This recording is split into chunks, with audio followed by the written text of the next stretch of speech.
Hey, Gloucester Township. I'm Joe Allen here with Keith Gibbons. This is the It's the GT Observer podcast, Joe. It's gonna be months until we get that right. We're not starting this thing over. We're not getting out. We're just bloopers happen, you know. Oh We're man, not perfect. If we kept all of our blooper clips, Oh man, that would be pretty comical. We should have. it'd be a 6 hour long. Yeah, It'd be a six hours long of just blooper clips. two idiots here, Just cursing and yelling and go, do it over. But here we are recapping the April 22nd council meeting. And Feels like forever since we've been down doing this. it has. We've both been busy. You know, we do this at our when we have free time, and neither of us have had free time. So sorry, folks. We try our best, but sometimes it doesn't get done on an exact schedule. We're here. This meeting, it's been so long since we did the meetings, the notes a week and stuff. ago. That it was kind of like, I forgot what the meeting was all about. We just did the other meeting yesterday for the Save the MUA meeting yesterday. Yeah, that was.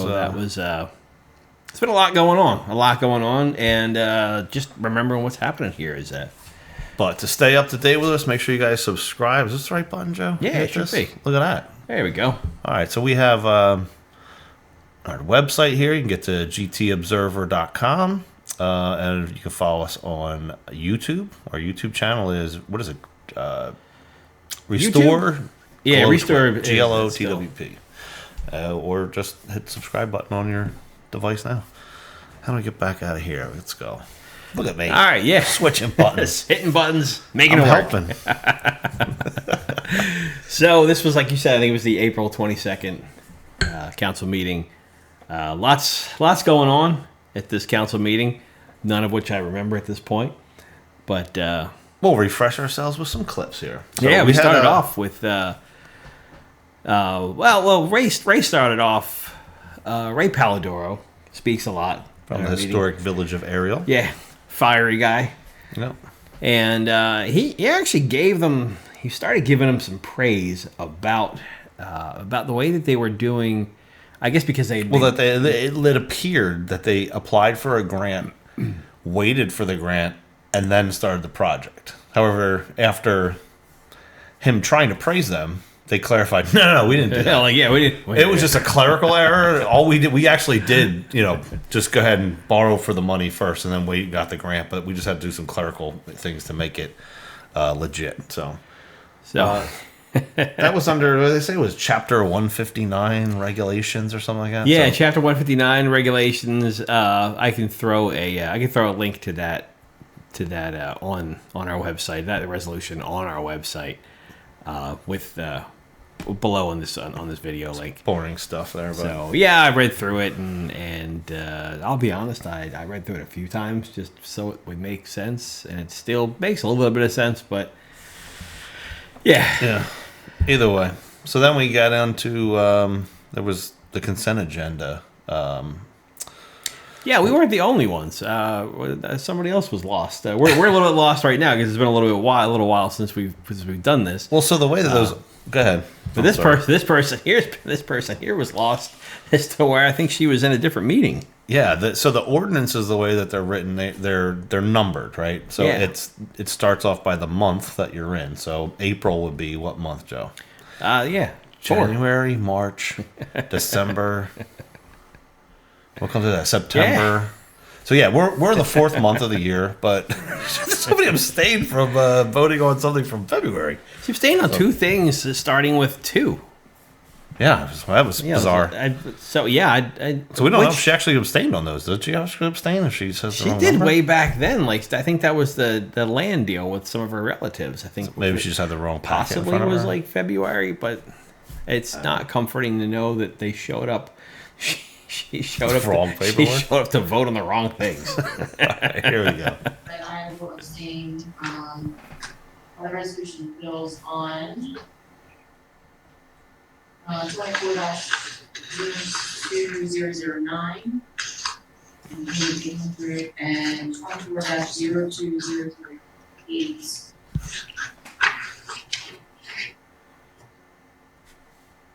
Yeah, 24-02 That's February. I don't know. That's February. I don't know. But I guess when your only job is to show up and vote yes, it doesn't really matter what paperwork you got in front of you. It doesn't. So a temporary budget has been put forth, and which is unfortunately, although we knew about it, tax increase. Yep. Not a big tax increase, like not the usual every other year 9-10%er. The higher your taxes go, and if you're talking about percentages, 3.56% of just say $10,000 is a lot more money than a 3.56% increase over $4,000. That when you're talking about dollar wise. So when you speak as percentages, it's not that relative, but dollars. I can't deposit percentages in my bank. I don't know about yours. No. Mine takes dollars. So it sounds like it's like our old friend Ray had said before. Like you keep the ladder keeps going up. Right. Like we never reset. We just keep going higher and higher and higher on the ladder. Yeah. And then even though your number may get smaller this year, hey, we only did 9% this year, or we could have done 11%. He's like, well, that's my point. Yeah. Yeah, we're already up the ladder, so it doesn't. So 3.5% right now, it hurts still because we've gone up so many times up that steep ladder. Yeah. Now it is 3.56% because of the MUA sale or the MUA sale. So gave them dissolution, not a sale. I say the sale didn't happen yet. The dissolution. The dissolution gave them $3 million that they could use. Therefore, that's why we don't have the normal large increase. So is that true? Is that why that? I thought that was used last year. I thought this year they were using less than the $3 million. They still have money. They still have money to use. Oh yeah. Yeah, I don't know that. I think last year they used like 2 point something. I don't remember off the top of my head now, but 2.3 million of that 6 that they had, but they were obligated to hold.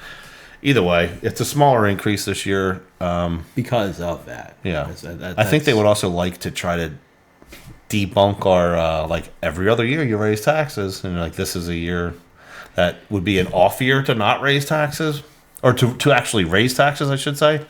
And they're like, no, actually we're gonna raise it just enough to debunk your a raise is still a raise.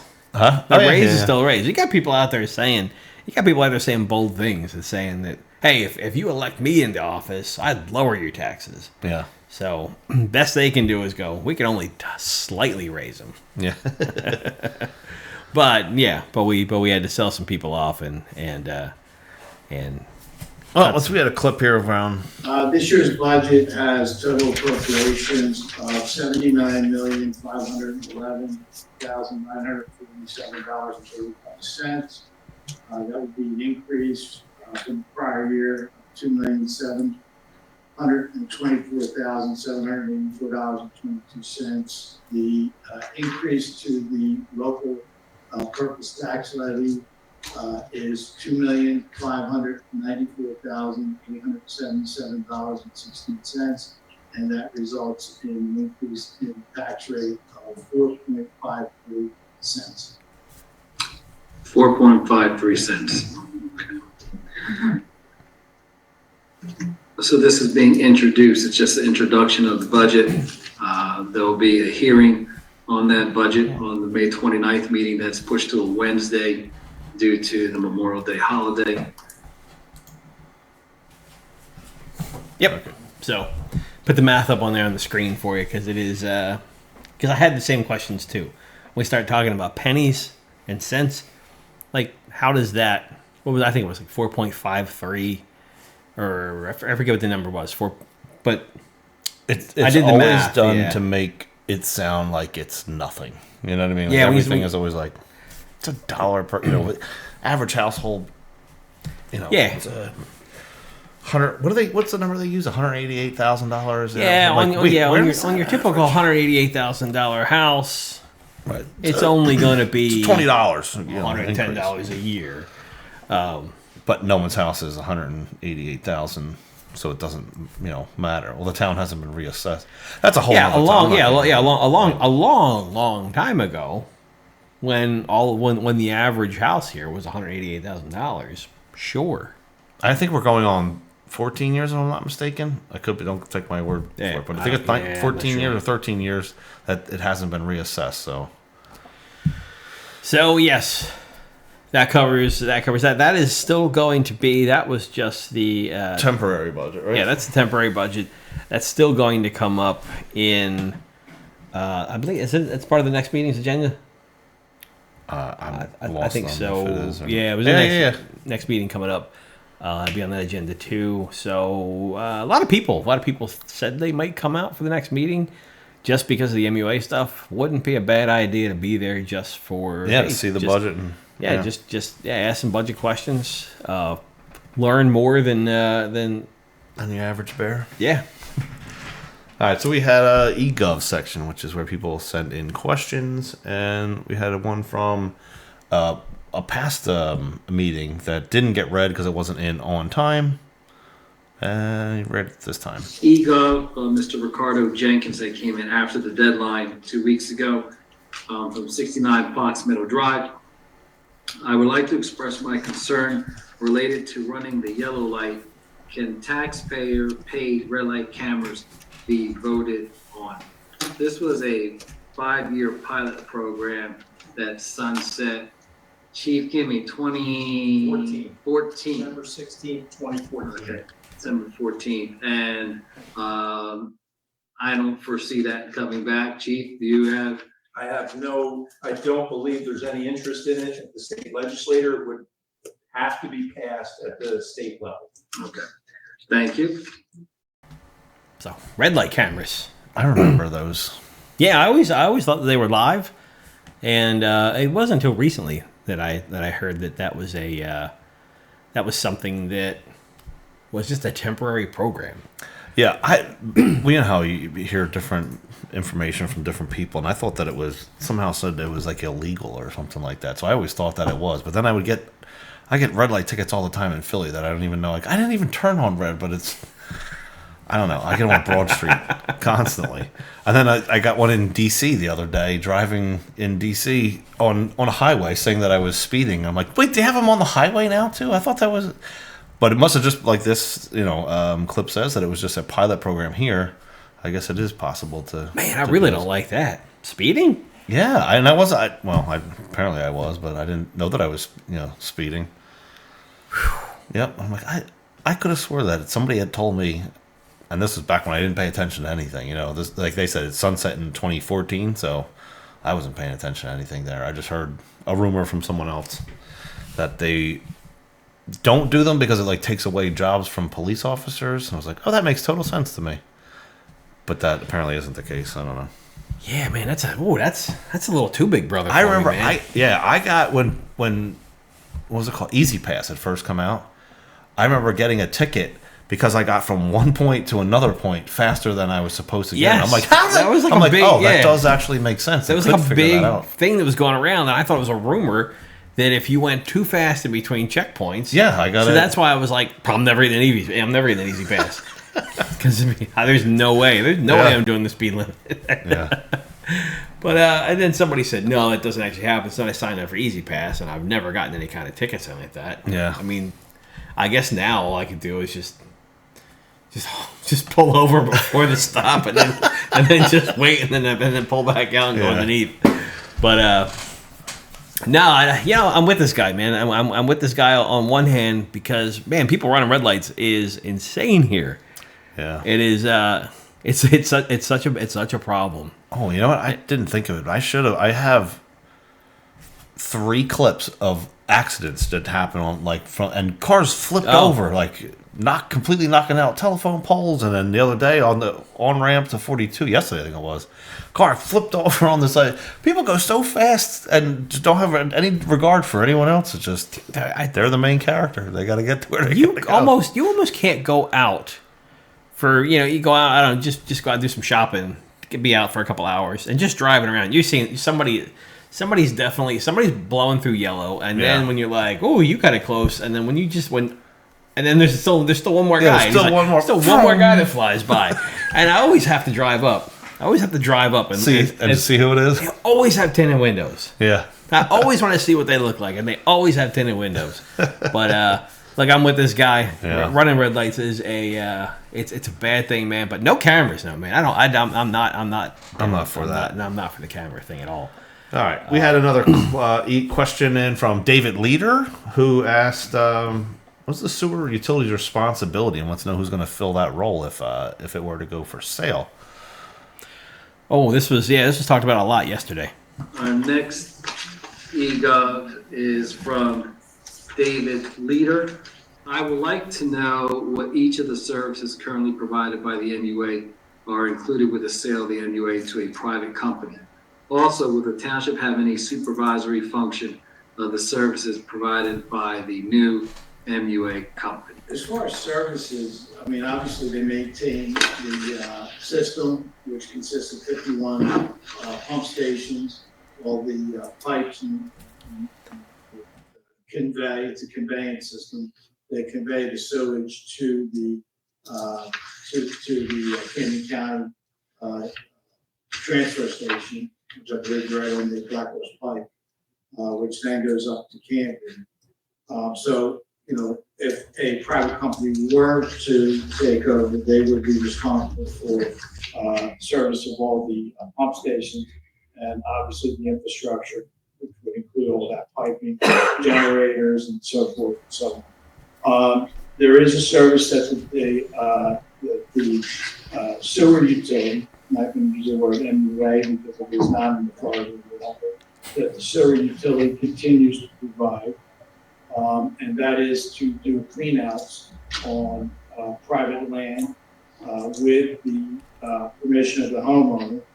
So that is something that would not be the responsibility of the private company. It is definitely something that we can and should talk about if it starts heading in the direction of private takeover, whether or not we want to continue to do that, and if we do we want to do that through public works. I believe it's quite doable, but we need to talk about it. So there's a possibility, and we have the labor force that could possibly provide this service to our residents. I would tell you yes. Thank you, Mr. Cardis.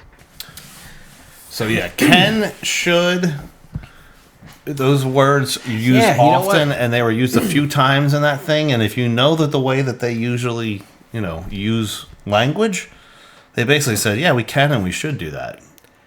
And then that's it. That not we will do that or anything along those lines. Yeah, you're not gonna get my vote on that one. I'm not gonna go. Yeah, you know what? I trust you guys. Yeah, I trust you. I think you'll help me out if I need something here and not make me call a plumber who's going to charge me probably about $190 just to show up. Just to show up and look. Yeah. Yeah, I'm probably not going to pay you $65 a month, and then that on top of that also.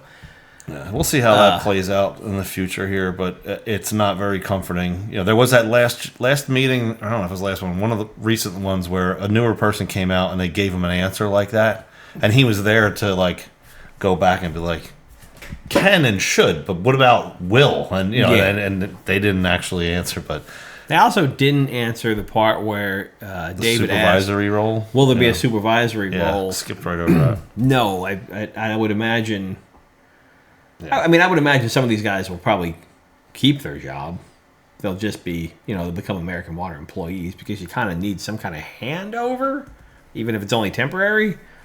But I don't know that they'll be. Who knows? Who knows? Who can say?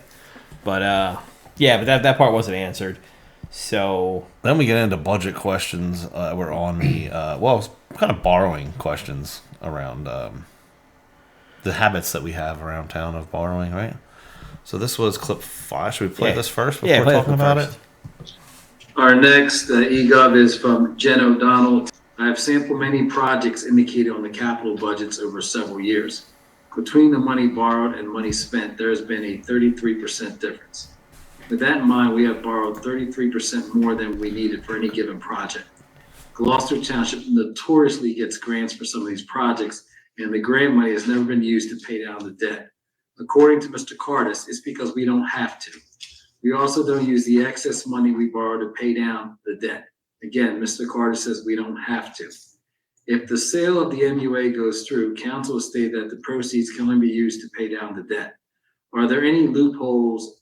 Are there any loopholes to that regulation? Is there a reason Mr. Cardis can say we don't have to?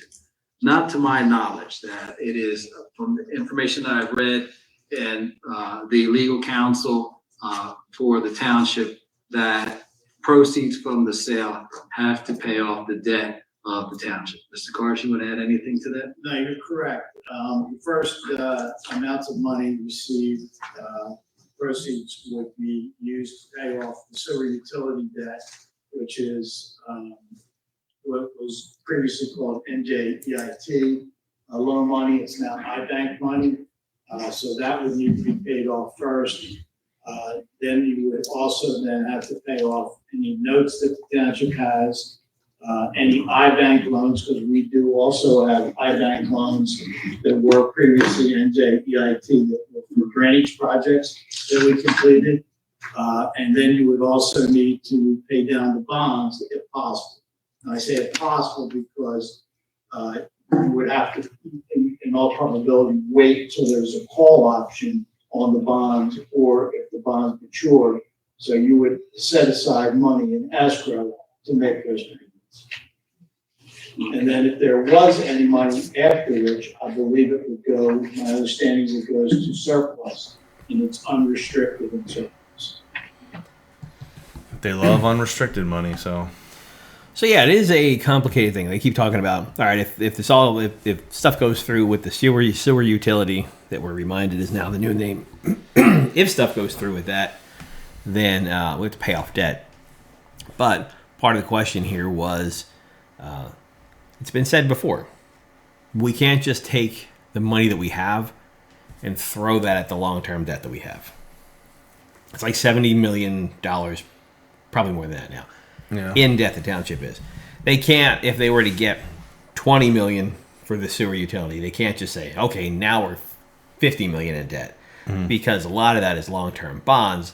You can't just pay those off. So, but you can pay off. I guess. Thought he said, I don't know if it was that part or somewhere else that it was questioned about that, and I thought that he said like you'd have to put it in escrow to pay that off, or something like that. So maybe it is protected, maybe it's not. I don't know. Either way. We aren't $70 million in debt because we're fiscally responsible. It's, we have a habit of borrowing, also over borrowing, double borrowing, like Jen says, 33%. Yeah. Though they will, Cardis will argue those numbers, but it has, it's kind of been, look, the formerly the Restore group, the whole group of people that were involved with Restore GT, they had done budgets every year, and they showed how much we over borrowed. So that's where these numbers come from. These numbers have been crunched year after year, and we're at like a 33% over borrowing. So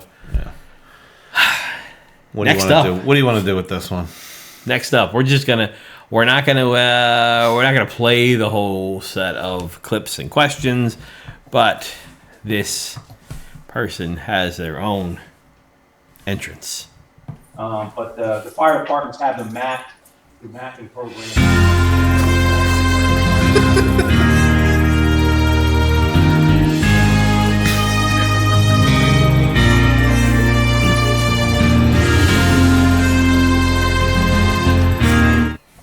So, Miss Danny had some questions from last council meeting, asked for those answers, demanded that all of our questions be answered in the following meeting. So she was here this meeting to follow up. So her questions. So wait, Joe, I know we don't have any clips about this, and I was not there, and I don't recall during the playback.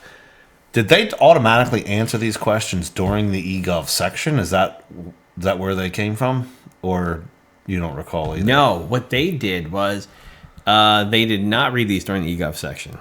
So how did they get answered? Would she go up there and ask? Because it wasn't during the public portion.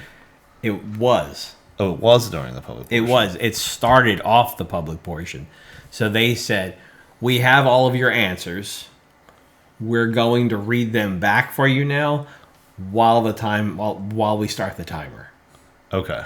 It just clarifying that. All right. So they did eat up public time to answer questions from a prior public meeting. They ate up 5 minutes from the prior meeting on answering all the questions, and then we had to eat up another 5 minutes on answering all the questions. Yeah, asking them last time and answering them this time. Yes. Okay. So some of the questions were, how many medical dispensaries do we currently have in GT? The answer is 3. There is how many medical dispensaries switched to recreational? They don't know. They couldn't provide that answer.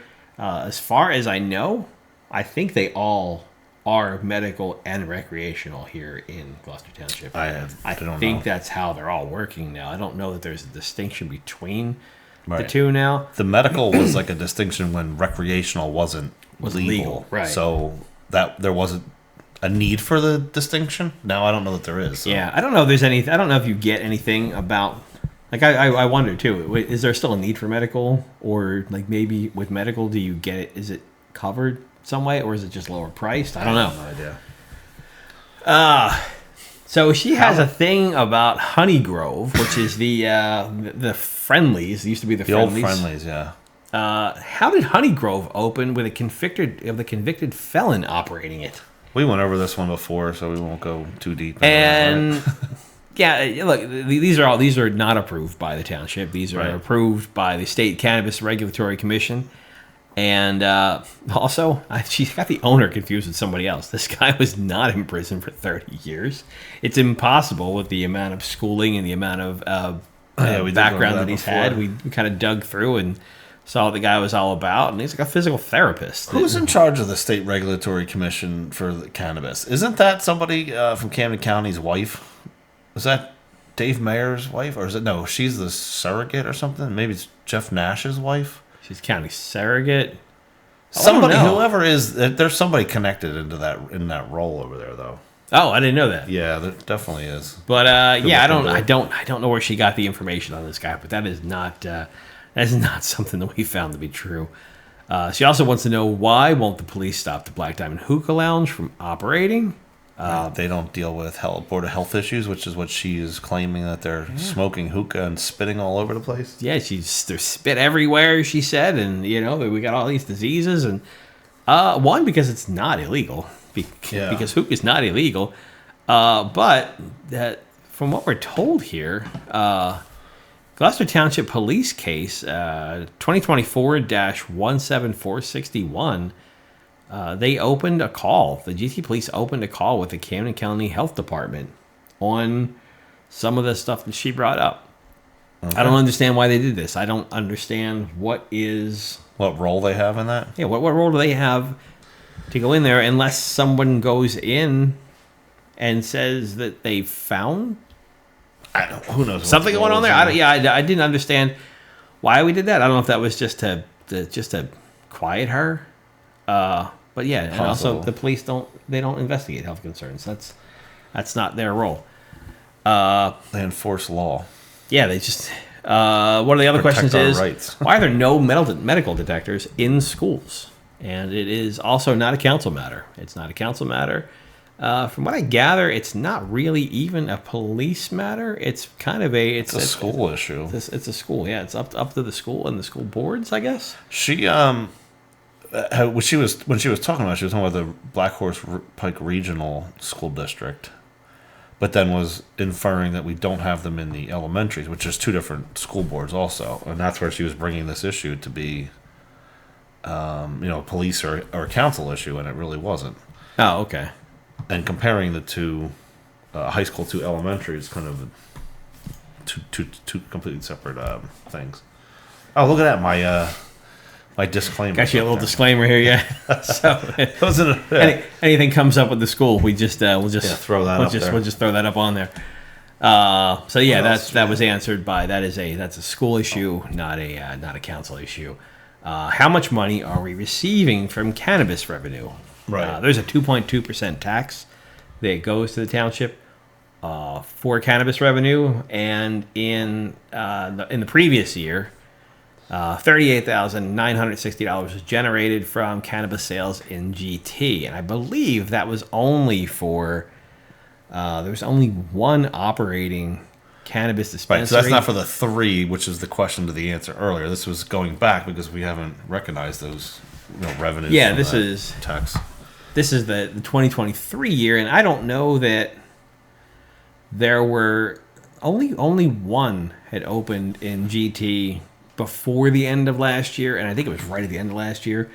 So basically, 38 grand was all that we got from it. But if we remember back a few meetings ago, I looked at Washington Township, and I think from Washington Township, like the Botanist on Cross Keys Road and Black Horse Pike, I think that was over $300,000 that generated in tax money. Not huge for that township. No, I mean 300 grand. So you get a few of those. You got half a pickleball court. Yeah, we can start putting in more pickleball courts. So the money's going to be there. And then she also followed up about the GEMS solar panels being illegal, and the answer was they're not illegal. Everything was done the proper way for this. So yeah, she has a clip later on where she brings up that landfill. There's a couple of hot topics that she has. I mean, I guess everybody has their their specific things that irk them, and they go after. But the GEMS landfill is definitely one of hers, along with cannabis and hookah. Probably somebody that could benefit from cannabis. So Ray Palladoro goes up during the public portion, right after this. Well, she was also part of the public portion, right? Yeah, it was. So he asked about the sale of the sewer utility and how much money we use against the budget.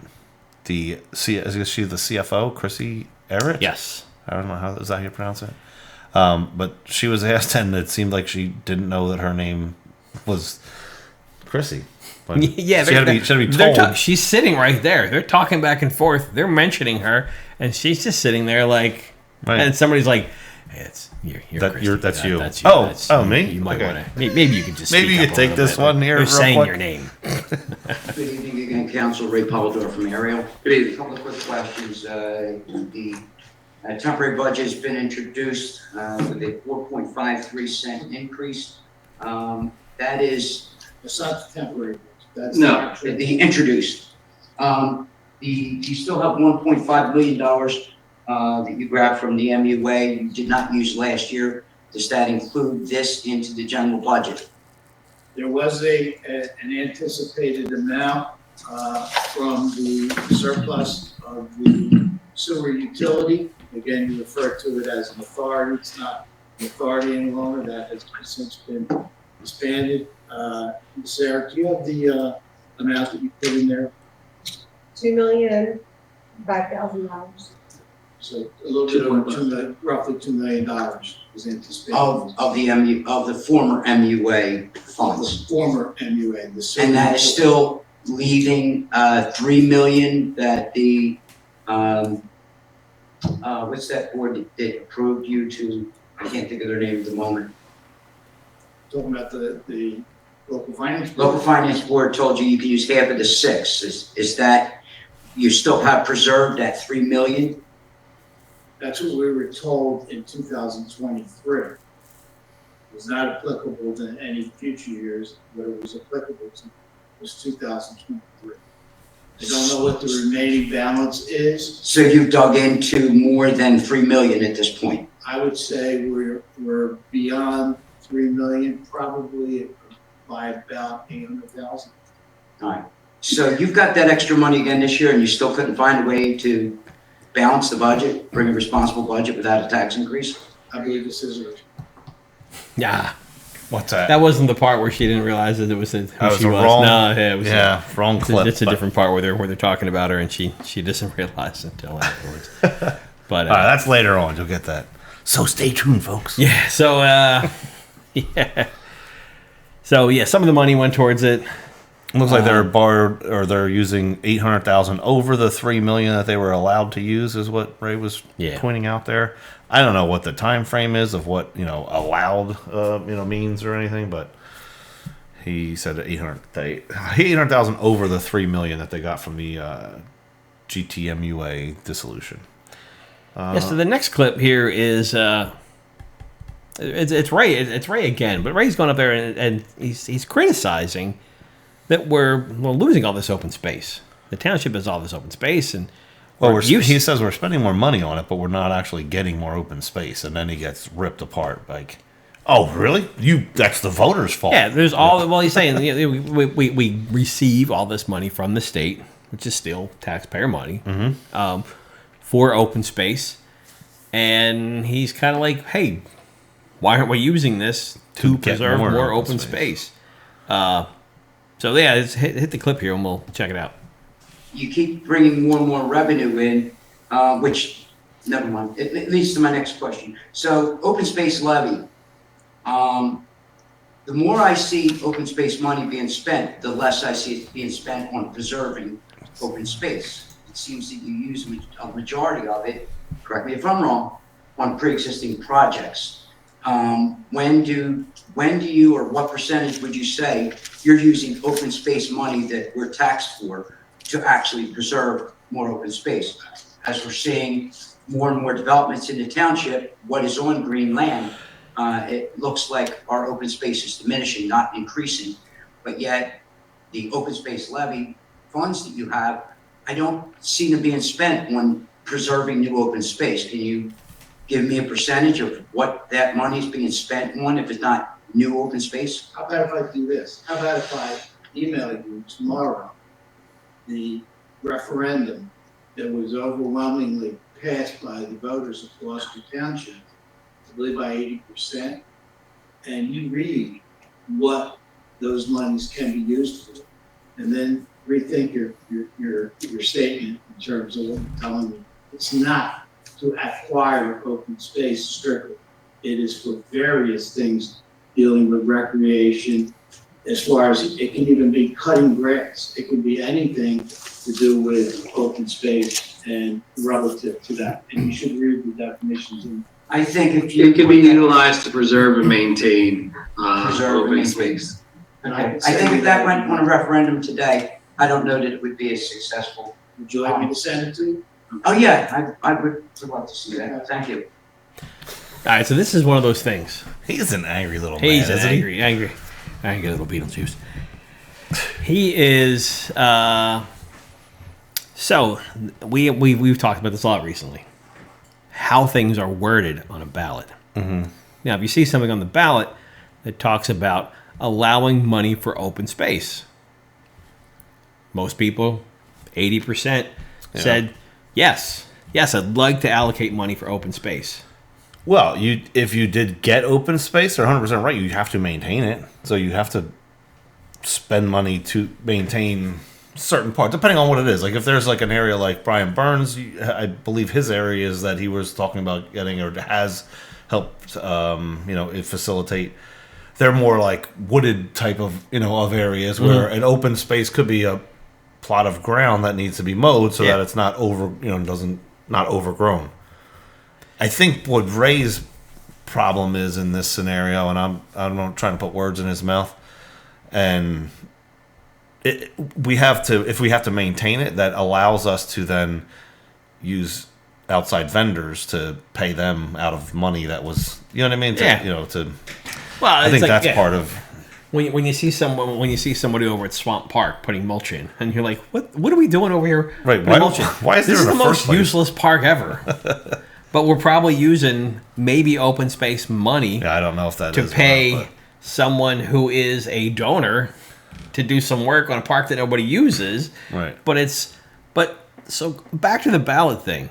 It's on the ballot. 80% of the people. You probably duped 80% of the people into understanding what would they you actually like us to voted spend? for. Essentially, it was would you like to allocate funds for open space? Is kind of the question, and people are like, well, of course, I want to keep open space here. Most people do. Right. But the question wasn't, should we use the money to acquire more open space? Or should we just use the money to maintain the open space that we have? Right. Most people would say, well, no, I think we should use the money to maintain the open, to acquire and keep some of the open space that we have, rather than just using that for like maintenance on it. So people didn't have that option in the question. Yeah. It was kind of like, would you like to allocate money for open space, essentially. So yes, it was on the ballot, and you can't blame the voters, because what was the alternative? That we just weren't going to have use open space money. So I couldn't find. I went to find the actual referendum that was on the ballot. I couldn't find it. I couldn't find what year. I thought it was 2015, but there was also some open space stuff back in 2012.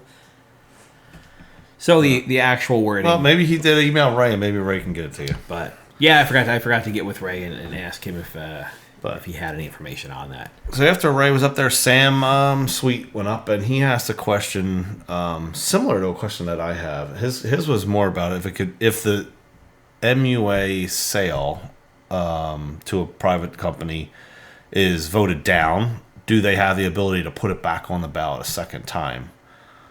My question was, are they able to get the votes and then do the opposite of what people wanted to do? Because they do that a lot anyway too, when they're like, people don't want you to raise taxes, and they're like, yeah, well, sorry. So his question was more, can they put it back on the ballot again? Mine is, do they have to go by what the outcome of that vote is? I think that they do, but I don't know 100%. Either way, this is what their answer was here. If it's voted down, can it be reintroduced next year? Is it something we're going to have to vote on every year, or is it one and done? I don't know. I can't answer that, but I can get an answer for you. If you could. Cardis, would you know? I don't know the answer. All right, if you could. Yeah. So if they don't know, and we heard yesterday at yesterday's meeting that we had for the community meeting. Yeah. We heard one of the speakers say that in some other areas they tried to not get it on the ballot. Yeah, through what they call WIPA, right? Yeah, they tried. It's a process. I guess if you're I think that's if you're in really bad shape. Yeah. And it's not a question you can vote on. Like, it just has to happen if you don't have the money to do it. So other places have tried to not get it on the ballot. So I don't know. It goes to say, who knows? Maybe they break it apart a little bit more so that it's less money involved, and then slowly piece it out. Who knows? But that's kind of what Sam was saying. Like, is this the last time that we're going to have to worry about this? I mean, it's kind of like if you've ever, seen, heard, or been to or tried to attend a planning board or zoning board meeting with a hot topic where it's like you get all these people riled up and ready to go speak their piece, and then what happens is they reschedule it. So they try to deter you, because now you have to go back out and go get all these people, or then people are like, I'm not going to that, they're just going to cancel it anyway. And then they don't cancel and have it, and now no one showed up, and boom, so that could be one of the the fears, I guess, that Sam is putting out there, about this reintroducing it thing. Yeah, However, from a timing standpoint, it's going to have for the mayor's reelection. They want it to happen and go through this time, so they don't have to have it on the same time that there's a mayor race. You know what I mean? Yeah, I'm also still not convinced that he's going to run again. So I think this is him cashing out. Is that what you think? I think so. I think this is his. I think this is his cash out before he moves to Florida, and I think he's gonna collect his money from this, even though he's stepped away. He's gonna get the bonus at the end of the year, move on, and and leave somebody else. Maybe Orlando steps up and he runs for mayor, so that he can, because the people will just say, hey, look, I know you guys have screwed us for years. Let's take some more of that. Please. Yes, sir. May I have another? Please. Can we have some more? So, all right. Yeah, Sam goes back to the same question, kind of along the same lines. lines. Sam's a numbers guy and budget-wise, so he has a lot of budget-type questions. So, this one is around, here. But if the bonds are permanently financed, you've repeatedly stated that we can't pay down permanently financed bonds. So would it be the bond anticipatory notes if there's money left over? You missed part of what I said. What I said is we would pay the notes down, and then you would escrow money for the bonds. And those payments would be made based on call options and the maturity of the bonds. So you would be required to set aside money for monies that is permanently financed and bonded. If there's money left over? Yes. All right. So, yeah. You pay the notes down. That's some of the short-term stuff. The bonds, the long-term stuff.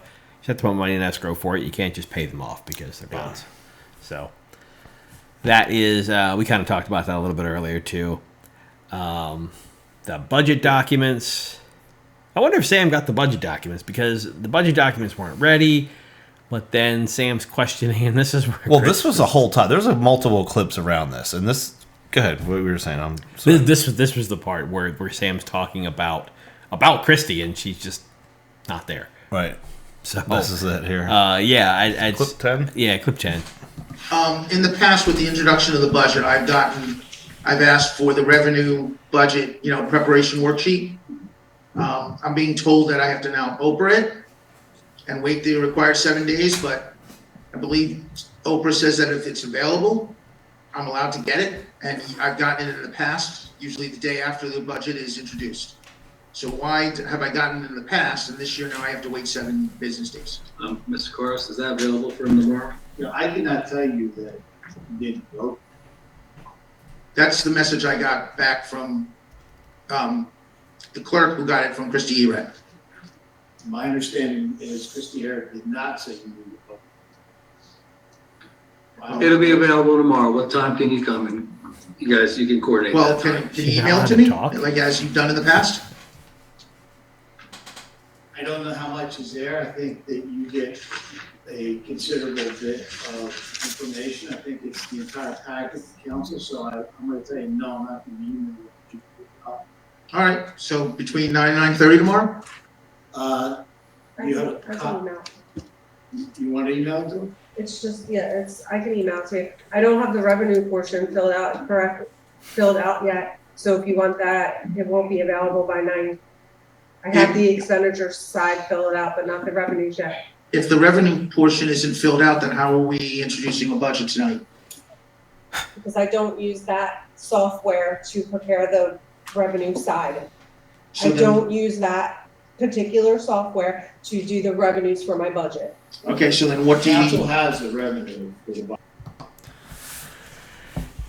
Yeah, so I don't know how what the hierarchy looks like here, but I don't know that she has to wait for Cardis to let her speak. She's above Cardis as far as I think. I thought that the CFO was above the business administrator. Yeah, I don't but know. They could be on the same clearly, level either way. But clearly she's waiting for some direction from the guy. Well, there was a lot to unpack in that. I thought, as far as so what Sam's asking for is something that generated what's in front of council to vote on right now. Yeah. He didn't ask for the specific, it had to be in the program. They've generated it somehow. What document do you have in front of you to have? And to his point also is I had just learned that as recently that when you send an Oprah request in and you have all those days that you're waiting for it, that's because it's not a document that is like sitting on their desk type of a thing. And you also are emailing it and asking for it. So they have time to go, all right, I'm not going to drop everything I'm doing to go fill this out. However, under the Oprah law, if you were to go walk into the clerk's office and say, I would like to inspect the copy of your budget that you're, voting on here, they have to present that to you right then and there. You're inspecting, that's what it's inspecting documents, right? Yeah. So he's asking for this and they're saying, well, we don't have it. And then he says, well, we'll give you a good amount, a good portion of what you're asking for. No, I'm asking for all of it. Like, I have the right to ask for all of this stuff here. And it's like, well, we're not going to give it to you. We're not going to email it to you. And it was it started a heated, exchange to a degree there. Like, not in that clip, but we'll get to that one next over here, where he's asking, okay, well, what are the documents named then? Because, well, he generally gets a lot of budget information from them every year. Yeah. Specifically in this one here, he's asking, can I have the packet that was given to council? Right.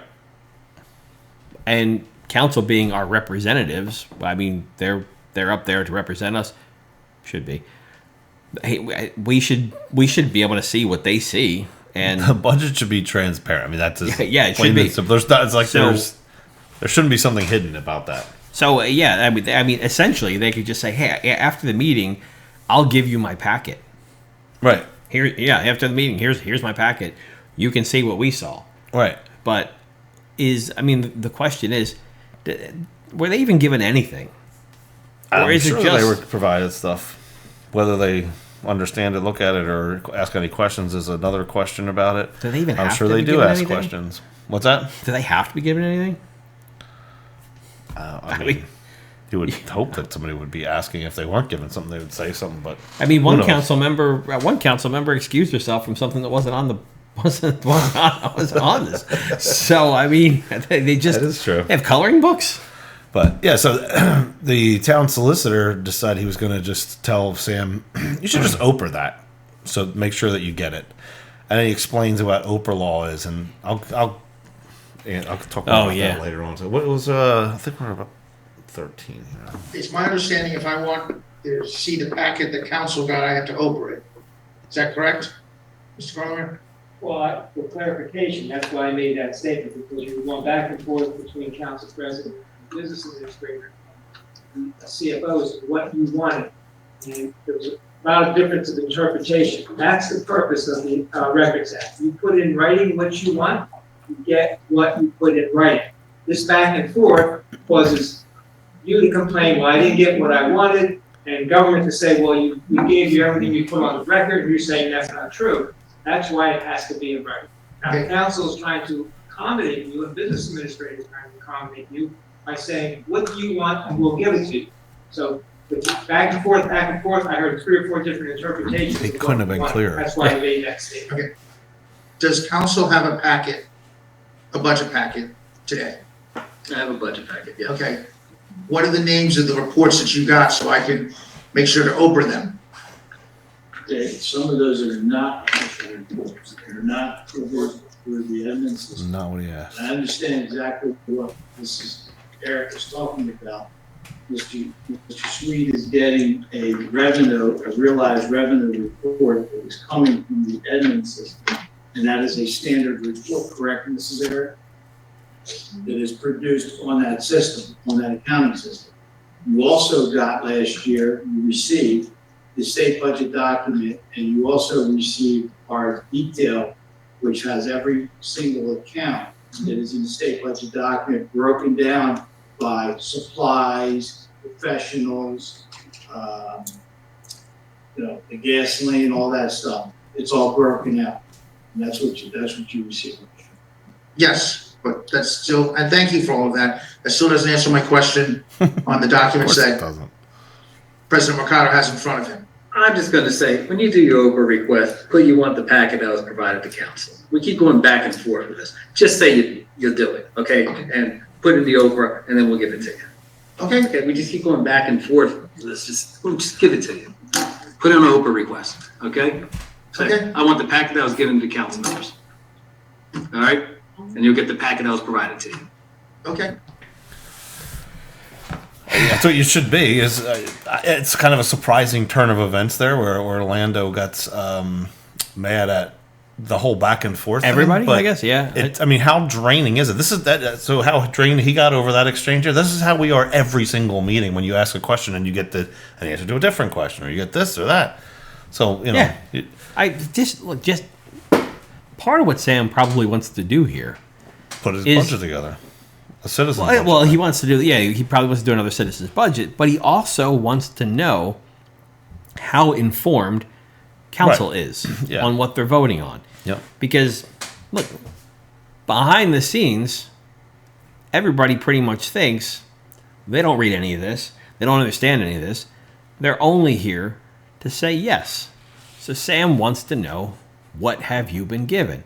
And so far, it doesn't look like that they have been given anything. Because if they had, they could just say, we will give you the council packet. Right. But to council president's point, just ask for the packet that we were given, and that should be enough. Why do you need to ask for the specific document? And that's so then this segment here can be broken up into multiple different things, because the solicitor talks about that's what the Oprah law is for.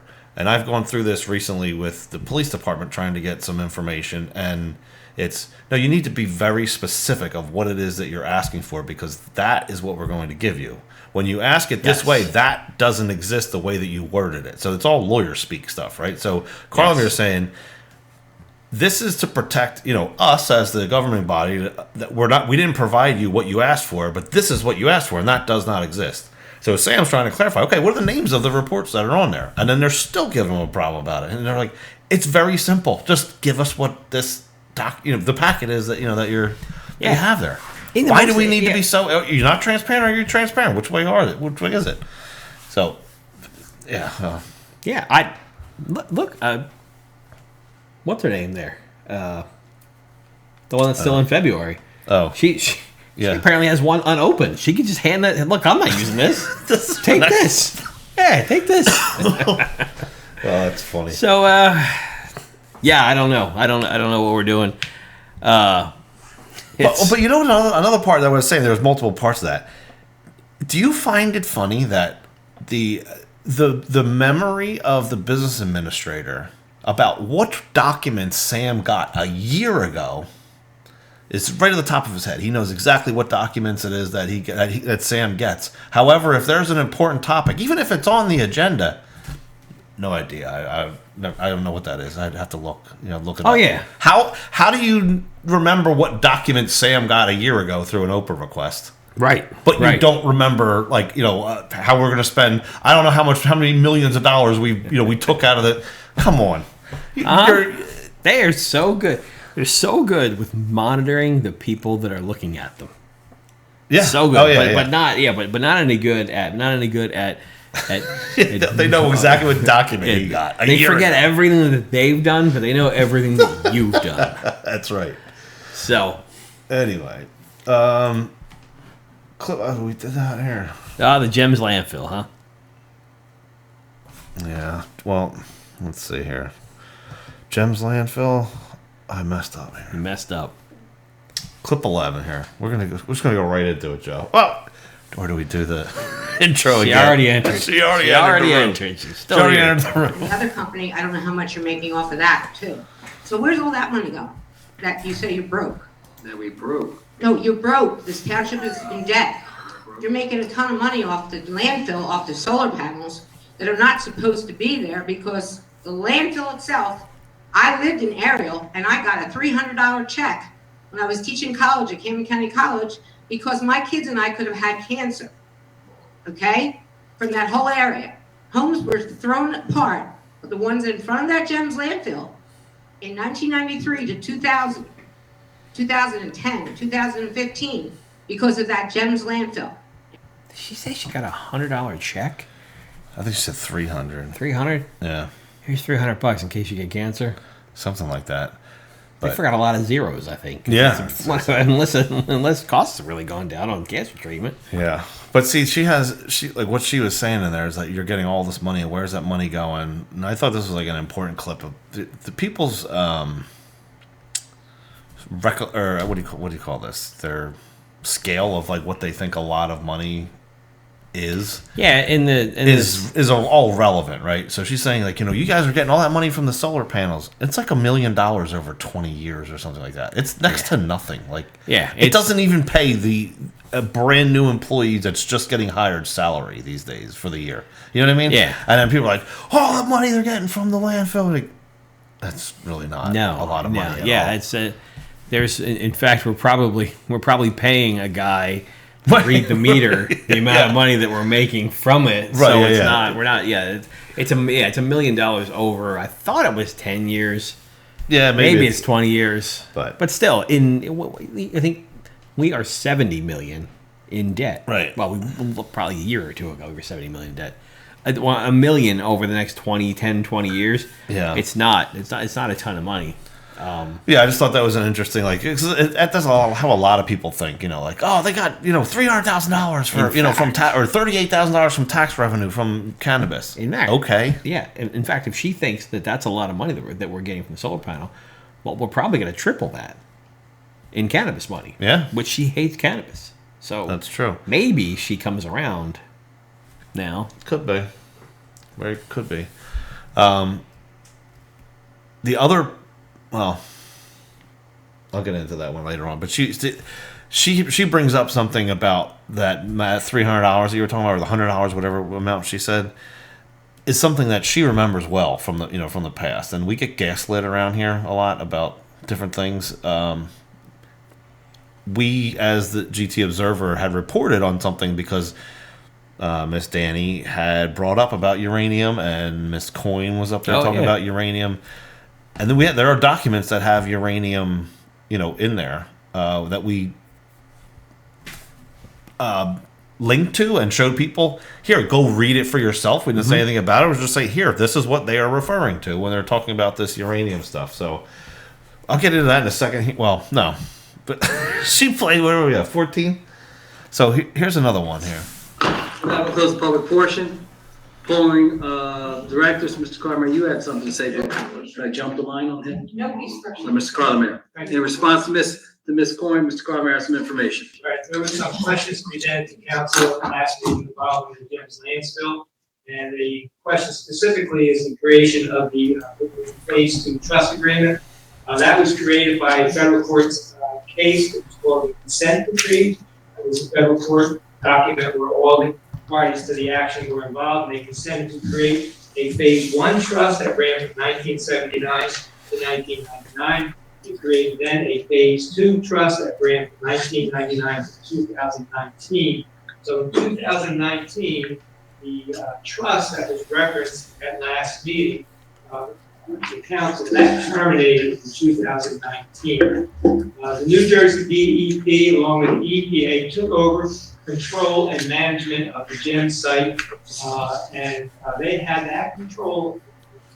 That control started in 2015. So anything that happens on the GEM's landfill, including the solar panels, requires New Jersey DEP approval, not township approval. So once that application for solar panels, just for clarification, that applicant had to go to New Jersey DEP to go through whatever requirements and inspections they wanted before solar panels were permitted on top of the landfill. CCMUA ceased any treatment discharge from the landfill in 2019. That was one of the questions. I have also received today an industrial discharge monitoring system that says as of March 3rd, 2024, there was no violations and no discharge from that mess. I think that was the questions that was presented. Anything uranium related? Nothing uranium related. And I also spoke to the former solicitor of the MUA, and nothing in the last 20 years uranium related in regards to GEM's landfill and any discharge for that site. I'm very disappointed. I'm getting word salad here, and I don't even have dressing on it. Every time that guy talks. Yeah. It doesn't help that the microphone is twisted in a knot and tied around underneath his chair. But yeah, it was just a gaslighting session again there. That was done. So Miss Danny, Miss Danny asked those questions there, but she was one of the ones that brings up the uranium part. After she was done speaking, they had closed the public, the public portion.